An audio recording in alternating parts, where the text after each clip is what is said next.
किसान इनके मैनिफेस्टो में रहता है, किसान इनके भाषणों में रहता है, लेकिन किसान कभी भी इनके रियल एजेंडा में नहीं रहा। 58% लोग डायरेक्टली एग्रीकल्चर पे डिपेंडेंट हैं और जब इतना बड़ा वोट बैंक इन्वॉल्व होता है किसी चीज में तो वहां से शुरू होती है पॉलिटिक्स। और जितनी भी गवर्नमेंट आई है सबने एक ही राग अलापा है कि पहले किसान कच्चे में रहता था, हमने पक्का कर दिया, पहले वो चूल्हा जलाता था, हमने गैस दिला दी। जबकि असल बात यह है कि पक्के मकान में वही रह रहा है जिनके बच्चे खेती छोड़ के बाहर जॉब करने गए हैं। ये पूरी दुनिया में इकलौती ऐसी जगह है जहाँ पे ओनर सस्ते में बेच रहा है और कंज्यूमर महंगे में खरीद रहा है, और जिसका ना लैंड है ना अनाज है, जो मिडिल मैन है वो सबसे ज्यादा मुनाफा कमा रहा है। एक किसान हो और आपने पूरे साल भर मेहनत करके एक फसल उगाई है, अब उस फसल को आपको बेचना है, तो जो हमारा करंट सिस्टम है उसमें हम 3 तरीके से अपनी फसल को बेच सकते हैं। पहला है लोकल मार्केट, दूसरा है एपीएमसी मंडी और तीसरा है एमएसपी। पहला ऑप्शन है लोकल मार्केट। इसमें किसान अपनी जान पहचान के साहूकार किसी शॉप पे या किसी लोकल मार्केट में अपनी इंडिविजुअल कैपेसिटी में जाके बेच सकता है। अब 30 से 40 किलो की बात हो तब तो वो ये कर सकता है, लेकिन जब कुंटलों में अनाज होता है तो उसके लिए एक इंफ्रास्ट्रक्चर चाहिए होता है, जैसे कोल्ड स्टोरेज, वेयर हाउसेज, इनमें बहुत पैसा लगता है। तो इसमें गवर्नमेंट ने एक सेकंड ऑप्शन दिया एपीएमसी मंडी का, जो कि स्टेट गवर्नमेंट रूल करती है। इसमें कोल्ड स्टोरेज, वेयर हाउसेज, हर एक चीज का वो लोग टेक केयर करते हैं। किसान को सिर्फ ट्रांसपोर्ट पे पैसा लगा के वहां तक जाना है और अपना सामान बेच देना है। जब अनाज लेके किसान एपीएमसी मंडी पहुंचता है तो वहां पे कमीशन एजेंट होते हैं जिनका काम होता है लोडिंग, अनलोडिंग, बिडिंग के लिए प्रोसेस पूरा देखना। वो एक तरह से फार्मर्स के रिप्रेजेंटेटिव की तरह एक्ट करते हैं। फिर वहां पे नीलाम करता होता है जो कि पूरा बिडिंग प्रोसेस कराता है। फिर अलग अलग बिडर्स आते हैं और जो बिडर सबसे ज्यादा पैसा देता है फार्मर को, फार्मर उसको अपनी उपज बेच देता है। एपीएमसी मंडी को अगर सिंपल तरीके से समझना है तो जिस तरीके से फ्लिपकार्ट और अमेजोन काम करते हैं, ठीक उसी तरीके से एपीएमसी मंडी भी काम करती है। फ्लिपकार्ट और अमेजोन बायर्स और सेलर्स को मिलाते हैं और अपना कमीशन ले लेते हैं, ठीक इसी तरीके से एपीएमसी मंडी भी करती है। बस एक चीज का डिफरेंस है, एपीएमसी मंडी में ट्रांसपेरेंसी नहीं रहती, बाकी अमेजोन और फ्लिपकार्ट में पूरी तरीके से ट्रांसपेरेंसी रहती है। एपीएमसी मंडी अगर इतनी फेयर होती तो जो हाल आज किसानों का है वो हाल होता नहीं। तो इसमें दिक्कत कहाँ कहाँ पे आती है? अब इसमें सबसे बड़ी दिक्कत आती है जो मंडी के अंदर बिडिंग हो रही होती है उसके अंदर बिडर्स पहले से ही साठगांठ कर लेते हैं। अब इस साल का जो आईपीएल था उसमें ग्लेन मैक्सवेल का बेस प्राइस 2 करोड़ था। अब दिल्ली और पंजाब ने बहुत ही एक्सट्रीम लेवल पे बिडिंग करी जिसमें वो 10 करोड़ से भी ऊपर के बिके। अब दिल्ली और पंजाब अगर पहले से ही साठगांठ कर लेता तो उनको ये रेट नहीं मिलता। तो सेम यही सिचुएशन हो रही है फार्मर्स के साथ। अब इसमें दूसरी सबसे बड़ी दिक्कत ये आती है कि एक एजेंट को 6% मिलता है पूरी डील कराने का। हर स्टेट में अलग अलग है, लेकिन अगर हम 6% लेके चलें तो मान लो अगर 100 रुपए का टमाटर बिका है तो 94 किसान को मिलने चाहिए और 6 रुपए मिलने चाहिए एजेंट को। लेकिन होता यह है कि एजेंट किसान से खुद खरीद लेता है 100 रुपए में और 180 में आगे बेच देता है। तो एक्चुअल में किसान को 169.2 मिलने चाहिए और 10.8 जो है वो एजेंट को मिलने चाहिए। लेकिन होता यह है कि 96 मिलता है किसान को और 86 कमाता है एजेंट। पहला ऑप्शन था लोकल मार्केट, दूसरा ऑप्शन था एपीएमसी मंडी। जब एपीएमसी मंडी में धांधली होने लगी तो तीसरा ऑप्शन गवर्नमेंट लेके आई MSP, minimum support price. Government ने एमएसपी लाके ये कर दिया कि जो भी एमएसपी का रेट डिसाइड होगा उससे कम में क्रॉप्स नहीं बिकेंगी। अगर मार्केट में आपको उससे कम रेट मिल रहा है तो आप सीधे गवर्नमेंट के पास जाइए और अपनी क्रॉप एमएसपी रेट पे जाके बेच दीजिए। जैसे अगर मैं वीट का एग्जांपल लूं तो इस समय जो करंट रेट चल रहा है वो 1925 चल रहा है पर क्विंटल, जो कि बढ़ के 1975 हो गया है। तो अगर आपको अपना गेहूं बेचना है तो आप सीधे गवर्नमेंट पे जाइए और एमएसपी रेट पे बेच दीजिए। लेकिन ये हर एक क्रॉप के लिए नहीं है। 23 एसेंशियल क्रॉप है जिसपे एमएसपी लगता है और बाकी किसी पे नहीं लगता है। एमएसपी आने से भी किसानों की प्रॉब्लम सॉल्व नहीं हुई। जो भी रेट एमएसपी का गवर्नमेंट डिसाइड करती थी लोगों ने उससे ज्यादा देना ही बंद कर दिया। बिडिंग प्रोसेस में भी एमएसपी का जो रेट होता था उसके आसपास ही बिडिंग लगती थी। यहाँ तक कि जो लोकल साहूकार भी थे वो भी यही कहते थे कि आपको बेचना एमएसपी पे ही जाके है, तो इतना ट्रांसपोर्ट का पैसा आप लगा रहे हैं, इससे बढ़िया आप यहीं बेच दीजिए। तो कुल मिला के जो मिनिमम सपोर्ट प्राइस था ये मैक्सिमम सपोर्ट प्राइस बन गया। अब इसमें एक दिक्कत और आती है कि एमएसपी पूरे इंडिया में सेम रहता है, लेकिन फार्मिंग की जो कॉस्ट होती है वो हर एक स्टेट में अलग अलग आती है। इतनी सारी दिक्कतों के बाद भी जब किसान एमएसपी पे बेचने निकलता है तो वहां भी काला बाजारी आ गई है। एमएसपी का जितना भी प्रोसेस है, मैनेजमेंट और स्टोरेज, वो सारा एफसीआई देखती है। तो जब किसान अपनी फसल लेके वहां पहुंचता है तो उसको कोई ना कोई बहाना बना के उससे चक्कर लगवाए जाते हैं। अब किसान की जो फसल है वो हर दिन उसका रेट कम होता है, फसल खराब होने का भी डर रहता है और जो उसने बैंक से लोन लिया है उसका इंटरेस्ट हर दिन बढ़ता है। तो किसान ज्यादा दिन वेट नहीं कर सकता, वो मार्केट में जो भी रेट मिलता है उसमें जाके वो बेच देता है। फिर वही अधिकारी उसी मार्केट में जाके कम रेट में खरीदता है और जो गवर्नमेंट का रजिस्टर्ड होता है उसमें एमएसपी का रेट चढ़ा देता है। एमएसपी बर्डन बन चुका है गवर्नमेंट के ऊपर, ये गवर्नमेंट खुद कई बार बोल चुकी है। गवर्नमेंट एमएसपी के रेट पे खरीदती है और कम दामों में राशन कार्ड पे उसको देना पड़ता है। अगर मैं करंट सिचुएशन की बात करूं तो 19 रुपए 25 पैसे पर केजी के हिसाब से उसको गेहूं खरीदना पड़ता है और 2 रुपए पर केजी के हिसाब से राशन पे देना पड़ता है। और जो इंफ्रास्ट्रक्चर की वजह से जो नुकसान होता है हर साल वो अलग से। 90,000 करोड़ का नुकसान हुआ है अनाज खराब होने की वजह से, क्योंकि प्रॉपर इंफ्रास्ट्रक्चर ही नहीं है हमारे पास। अब ये तो हो गई करंट सिचुएशन फार्मर की। अब ये जो नए बिल आए हैं इनसे क्या क्या चेंजेस आएंगे। जून 2020 में गवर्नमेंट इस बिल को ऑर्डिनेंस की तरह लेके आई। जब एक्सट्रीम सिचुएशन हो और पार्लियामेंट सेशन ना रन कर रहा हो तो प्रेसिडेंट ऑफ इंडिया के पास पावर होती है कि वो इस तरीके के ऑर्डिनेंस ला सकते हैं। तो पहला है the farming produce trade and commerce. इसमें आप एपीएमसी मंडी के बाहर भी बेच सकते हैं। जो छोटा किसान है, जो स्मॉल स्केल फार्मिंग करता है, वो अभी भी मंडी के बाहर ही बेचता है। लेकिन अगर आप एक लार्ज स्केल फार्मिंग करते हैं और आप चाहते हैं कि गवर्नमेंट एमएसपी से आपकी फसल सिक्योर रहे, तो आपको एपीएमसी मंडी के अंदर ही बेचना होगा। 7,000 एपीएमसी मंडी एरिया वाइज डिवाइडेड है और हर किसान को अपने एरिया की एपीएमसी मंडी में आके ही अपनी फसल बेचनी होगी। अब मान लो एक किसान डिस्ट्रिक्ट के बॉर्डर पे रह रहा है, दूसरे डिस्ट्रिक्ट की एपीएमसी मंडी उसके पास में है, लेकिन उसके बाद भी उसको अपने एरिया की ही एपीएमसी मंडी में आना होगा और फसल बेचनी होगी। तो इस बिल के आने से अब किसान एपीएमसी मंडी के बाहर भी बेच सकता है किसी भी प्राइवेट कंपनी को, और जो भी सेल और परचेज होगा उस पर स्टेट गवर्नमेंट कोई भी टैक्स नहीं ले पाएगी। जब किसान इतनी दूर से ट्रांसपोर्ट में पैसा लगा के एपीएमसी मंडी पहुंचता है और एपीएमसी मंडी वालों को भी पता है वो यहाँ के अलावा कहीं बेच नहीं सकता, तो ऐसे केस में मोनोपोली हो जाती है और किसान की जो नेगोशिएशन पावर है वो खत्म हो जाती है।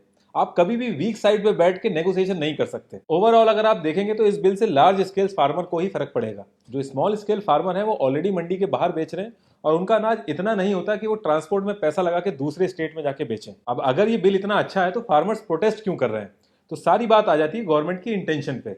फार्मर्स को ये लग रहा है कि प्राइवेट प्लेयर्स को इन्वॉल्व करके गवर्नमेंट जो एमएसपी का बर्डन है उससे पीछा छुड़वा रही है। दूसरी दिक्कत इसमें यह भी हो सकती है कि जब प्राइवेट प्लेयर्स इसमें इन्वॉल्व होंगे तो एपीएमसी मंडी को नुकसान होगा और कोई भी मंडी नुकसान में नहीं रन करेगी।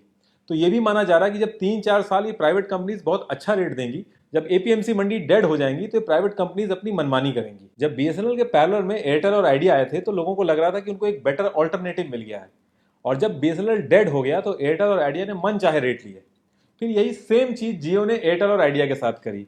शुरू में इंटरनेट फ्री दिया और बाद में फिर उसका चार्ज लिया, और आज की डेट में एयरटेल और आइडिया दोनों ही लॉस में है। गवर्नमेंट स्कूल के पैरेलल में भी जब प्राइवेट स्कूल आए थे तो सेम चीज हुई थी, लेकिन आज जब गवर्नमेंट स्कूल में कोई जाना नहीं चाह रहा तो प्राइवेट स्कूल अपनी मनमानी कर रहे हैं। अब दूसरा बिल है the farmers empowerment and protection agreement. जैसे कि इसके नाम में ही क्लियरली मेंशन है एम्पावरमेंट एंड प्रोटेक्शन एग्रीमेंट, तो इससे क्लियरली पता चल रहा है कि फार्मर और एक प्राइवेट कंपनी के बीच में एक लीगल एग्रीमेंट होगा। फार्मिंग के अंदर जब प्रोडक्शन ज्यादा होता है तो प्राइस कम होता है और जब प्रोडक्शन कम होता है तो प्राइस ज्यादा होता है। अब किसान कोई एनालिस्ट नहीं है जो ये सारी चीजें प्रिडिक्ट कर सके, तो इसलिए उसको कभी कभी नुकसान भी होता है।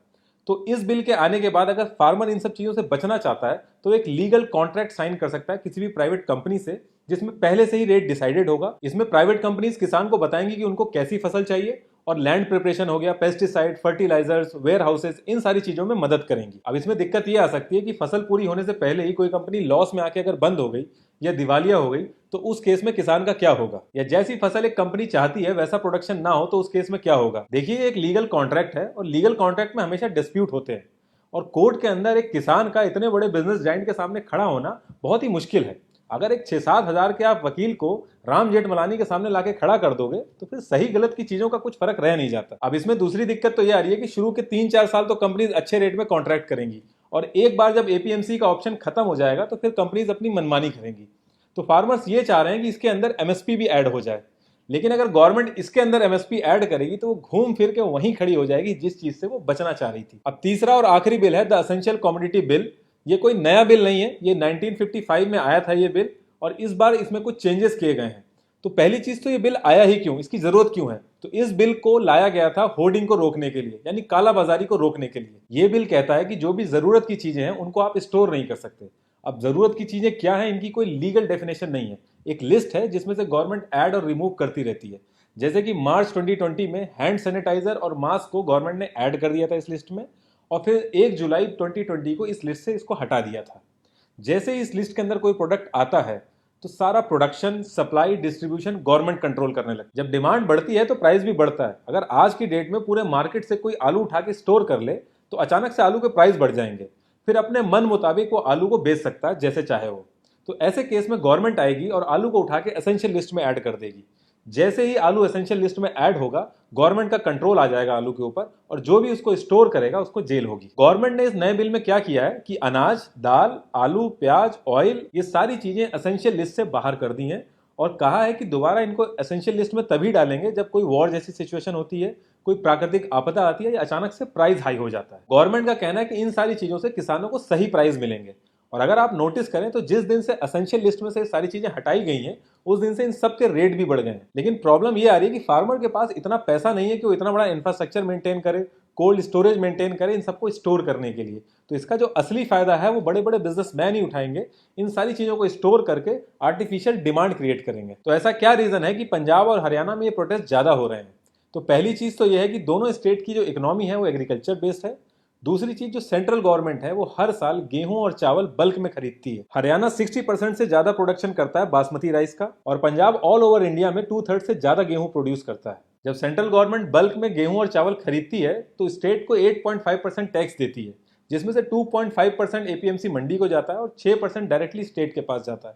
अगर मैं सिर्फ पंजाब की बात करूं तो लास्ट ईयर 3600 करोड़ रुपए मिले थे इसी टैक्स से, जो कि ये लोग यूज करते हैं फ्री इलेक्ट्रिसिटी वगैरह देके फार्मर्स को इलेक्शन के टाइम पे।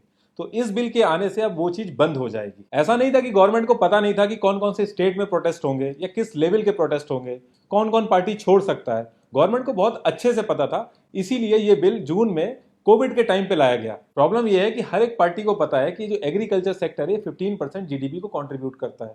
लेकिन अगर मॉडर्न इकोनॉमी की बात करें तो एग्रीकल्चर को हमेशा सेकेंडरी रखते हैं लोग।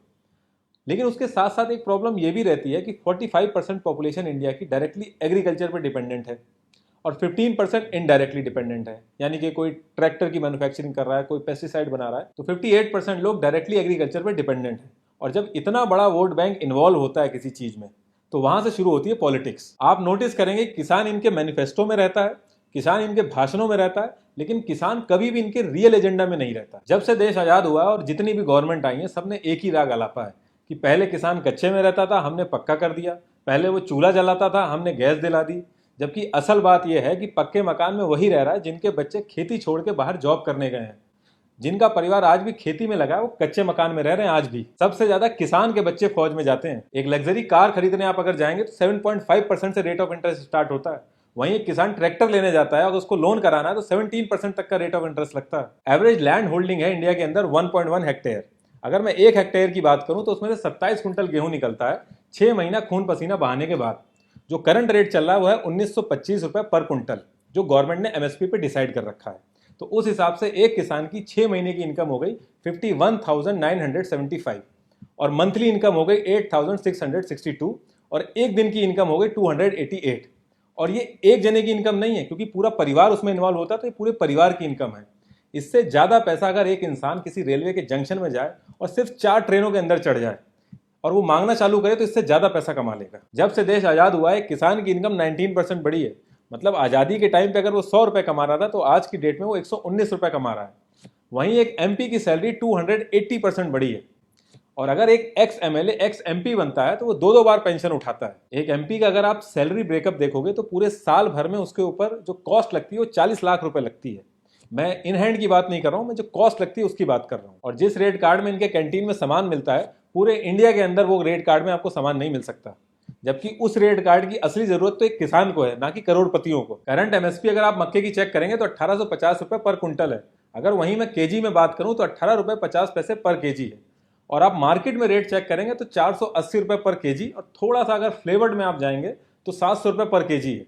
तो ये जो डिफरेंस है इससे आप आइडिया लगा सकते हैं कि बीच में कितना बड़ा मुनाफा छुपाया जा रहा है। ये पूरी दुनिया में इकलौती ऐसी जगह है जहां पे ओनर सस्ते में बेच रहा है और कंज्यूमर महंगे में खरीद रहा है, और जिसका ना लैंड है ना अनाज है, जो मिडिल मैन है वो सबसे ज्यादा मुनाफा कमा रहा है। और रही बात पार्लियामेंट में ये बिल सही तरीके से पास हुआ, वॉइस वोटिंग सही थी या गलत थी, तो इन सब चीजों में पढ़ के कोई फायदा नहीं है, क्योंकि ये सारी पार्टियां मिलकर बस एक्टिंग कर रही हैं मदद करने की, कोई एक्चुअल में मदद करना नहीं चाहता। 2019 में अगर आप ऑपोजिशन का मैनिफेस्टो देखेंगे तो पैराग्राफ 7 और सब क्लॉज 11 में वो लोग यही बिल लाने की बात कर रहे हैं। इनफैक्ट 2012 में ऑपोजिशन ने खुद स्मॉल स्केल पे कॉन्ट्रैक्ट फार्मिंग कराई थी, और आज की डेट में वो कह रहे हैं कि डेमोक्रेसी की हत्या हो गई है। 2001 में नवंबर के मंथ में अमृतसर के अंदर जो हमारी रूलिंग गवर्नमेंट है वो एसेंशियल कमोडिटी एक्ट को खुद ही अपोज कर रही थी। और ऐसा नहीं कि कोई और लीडरशिप कर रही थी, जो करंट लीडरशिप है वही इस चीज का अपोज कर रही थी।